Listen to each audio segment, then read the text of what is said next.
Mas uma das causas da nossa ilusão de classe, né, como diz o velho Lenin, de pensar que não viria o golpe militar, foi a vitória esmagadora do não no plebiscito que devolveu os poderes ao presidente João Goulart. Né? Foram apurados 12 milhões de votos no Brasil.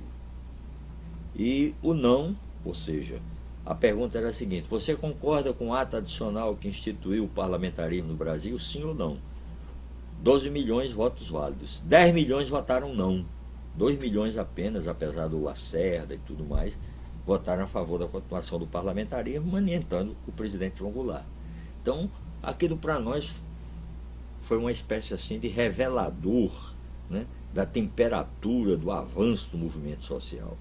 Mas o problema é que essa é uma avaliação muito superficial.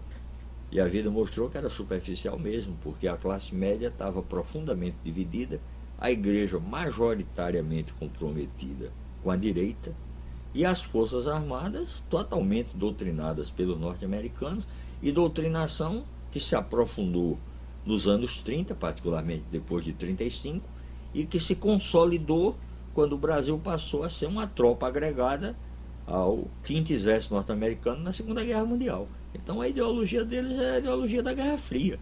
Quer dizer, nós éramos o inimigo interno a ser combatido, nós, a esquerda, os comunistas, os socialistas, cristãos de esquerdas, etc. E o golpe militar teve essa direção. Quer dizer, a vida prova, por exemplo, a tortura surgiu quando surgiu a luta armada. Quem diz isso é um imbecil. O Ferreira Goulart, por exemplo, fica abrindo a boca dizendo essa imbecilidade. O que saiu essa semana? Está provado. Eles, no primeiro dia do golpe militar, mataram 2 companheiros nossos em Pernambuco, Jonas e Ivan. Eles cantaram o hino nacional, levantaram a bandeira e tal, e os militares abriram fogo. Isso depois. Né? Agora, aí nessa mas aí antes do golpe militar. Você está no Ateneu. Não. Quando surge o golpe militar, eu sou um militante do movimento secundarista. Né? Antes do golpe. Antes do golpe. Era o Ateneu, como é que funcionava? O Ateneu nós conseguimos uma vitória maravilhosa. Né? Toda aquela política atrasada das oligarquias que era levada para dentro do movimento secundarista, nós conseguimos derrotar no Ateneu em 1963. Como é que funcionava essa política que você está falando aí? Era o seguinte: tinha o candidato tipo Salles, que era o candidato apoiado por Dinarte, tinha o Pio Cavalcante, o candidato udenista também. Então era gente que ia para o movimento estudantil para servir aos políticos burgueses. Então no Ateneu houve uma revolta, né? Foi a primeira grande revolta dentro do movimento secundarista. Saiu um candidato apoiado pela AP, o Fernando Teixeira, hoje famoso como treinador de futebol, comentarista e tudo mais, e o candidato dos comunistas, né? Que foi o Gileno Guanabara. E ganhamos a eleição por míseros 6 votos de maioria. Mas foi uma vitória. Votaram quase todos os estudantes do Ateneu, e essas forças foram varridas, essas forças atrasadas, né, esses que eu citei anteriormente, do movimento secundarista. Então eu comecei a trabalhar já no Diretório Estudantil Celestino Pimentel. Né? Era o nome, apesar de ser secundarista, era diretório. Depois que veio o golpe militar, que passou a ser Grêmio Literario Cultural, aquelas coisas todas, era o diretório. E passei a trabalhar na Secretaria de Cultura do Diretório Estudantil, e ajudando a fazer o jornal e tal. E nos acampamentos da campanha de Pé no Chão também se aprende a ler. Apesar da minha pouca idade, né? Eu sabia ler e escrever e transmitia para os mais velhos que eu. Saía um ônibus do Ateneu com voluntários para ajudar na campanha de Pé no Chão também se aprende a ler. Havia essa integração. E para nós era uma coisa muito rica, porque nós, quase de origem pequeno burguesa, classe média, etc., passávamos a conviver com pessoas do povo, mulheres de trabalhadores da construção civil, de uma embrionária indústria têxtil que nós tínhamos, de uma metalurgia pequena, de fabricar parafusos, essa coisa toda, que hoje não existe mais. Eu lembro até o nome da fábrica, era Josan, né? Nem existe mais essa fábrica. Então, nesse particular, a indústria aqui está bastante atrasada. Né? Todos, né? Indústria mesmo. A têxtil, né, se mantém um pouco, mas não é essa a discussão. Mas quando surge o golpe militar, a gente vem nessa crise. O que eu te digo, uma semana antes do golpe, né, poucos dias antes do golpe, 25 de março, aniversário do Partidão, a gente está lá em frente ao antigo Cinema Rex, era a sede do PCB, a bebida era sangue de gorila, né? Era vinho misturado com água, uma sangria, né? e escutando o Prestes falando da ABI, né, através da Rádio Maíque Veiga, que nesse tempo o Brizola tinha comprado, ou tinha arrendado, e o Prestes falando e dizendo que se os militares golpistas botassem a cabeça de fora, né, as cabeças seriam decepadas, né? Que a esquerda ainda não era poder, mas já estava no governo e a um passo do poder. Então a gente estava absolutamente convencido de que essa era a tática justa, era apoiar o presidente João Goulart. E já existiam segmentos na esquerda que achavam que o dispositivo militar do Jango era frágil, né? Depois descobriu-se que o Assis Brasil já estava com relações com um agente da CIA e ela filtrava todas as informações, inclusive relativas ao Cabo Anselmo, que depois causou prejuízos terríveis à esquerda revolucionária, né? Desde aquela época que já era agente da CIA, quando estava na Associação dos Marinheiros.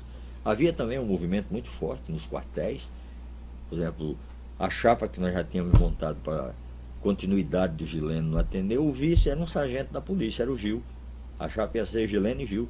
Então já havia movimento nos quartéis, teve a famosa greve da polícia militar, né, com a repressão terrível. Os moradores do Tirol as casas foram ocupadas pelas tropas do exército, aviões com voo rasante e tal. A cidade passou uns 2 dias num clima quase que muito mais violento do que tudo que houve na Segunda Guerra Mundial.